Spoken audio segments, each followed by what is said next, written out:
Congratulation Mahi. Sir, আমি বুঝতে পারলাম না। তোমার প্রমোশন হয়েছে। এই নাও, বীরপুরে তোমার পোস্টিং। এক্ষুনি বেরিয়ে যাও, 5টায় তোমার duty time. Thank you sir, thank you.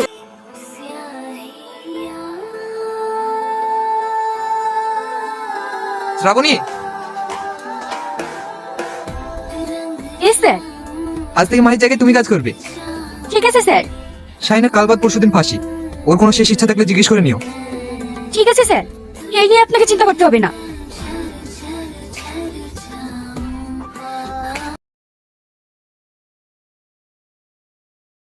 তুমি তো সবই জানো। কালবার পরশুদিন তোমার ফাঁসি। তোমার কোনো শেষ ইচ্ছা থাকলে বলতে পারো। ম্যাডাম, আমার শেষ ইচ্ছার কথা আমি মাহি ম্যাডামকে বলবো। কি করে বলবে? উনি তো আর এখানে নেই। ওনার এসে প্রমোশন হয়েছে, উনি বীরপুরে চলে গেছে।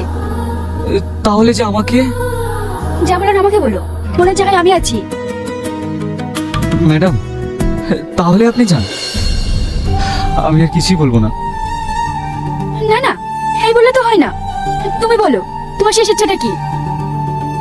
ম্যাডাম, আমার শেষ ইচ্ছা আপনি পূরণ করতে পারবেন না। কেন? তুমি বলোই না, তারপরে আমি দেখছি। আমি একটা কুমারী মেয়েকে বিয়ে করতে চাই। পারবেন আমার এই ইচ্ছাটা পূরণ করতে?